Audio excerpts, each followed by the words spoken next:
Magandang araw mga chong, tara, biyahe tayo. Masarap pumiyahe kapag ganito nakikita mo sa paligid. Napakaganda talaga ng lugar na ito.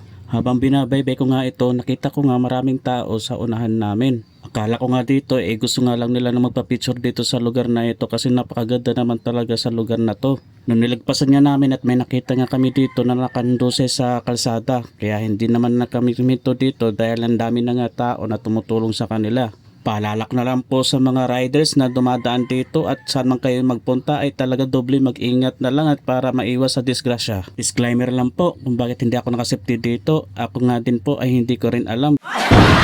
Basta gusto ko lang maramdaman yung simoy ng hangin at ang lamig ng hangin dito sa lugar. Wow! Kung napapansin nyo nga mga chong, hindi naman tayo mabilis tumakbo dito. Pang takbong bakla lang to mga chong. Hindi naman mabilis at hindi naman mabagal. Ang hirap naman talaga na mag voice over. Kaya mga chong, manood kayo dito ha.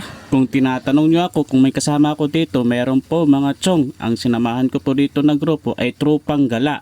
Gusto ko nga sanang humito dito para kumuha nga ng picture. Talaga naman napakagandang scenery na tong lugar na ito. Kaya naman hindi na ako humito dito at tumuloy na lang ako kasi nahiya naman ako sa mga kasama ko kasi hintayin pa nila ako pag huminta ako dito. Kung tutusin lang mga chong, malapit na nga kami dito sa pupuntahan namin. Sabi ko nga sa sarili ko na babalikan ko na lang yung lugar na yon. Napakaganda nga bumiyahe dito at wala kang makikitang sira na kalsada at magaganda pa ang madadaanan mo dito. Aba kung bagot na bagot ka na sa sarili mo, ano pang hinintay mo, bumiyahe ka na dito sa Infanta Quezon. Aba kung problema mo na wala kang motor, problema mo na yun. Baga naman napakasarap bumiyahe kahit wala kang pera, go ka lang ng go. Kung wala ka naman pang rides, halika, pautangin kita. At ito, bibigyan kita ng pang rides mo. Kung trip mo na mga ganito, biyahe ka lang ng biyahe, tara, sumama ka sa akin para pare-parehas tayo nito, mawala ng pera.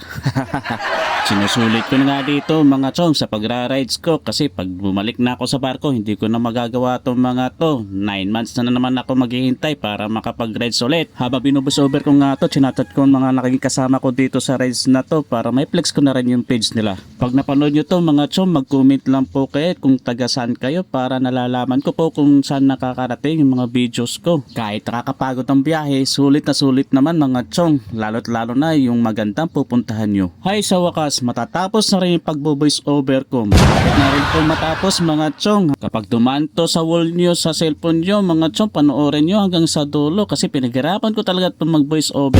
Hanggang sa muli mga chong, paalam! Put put! I love you all!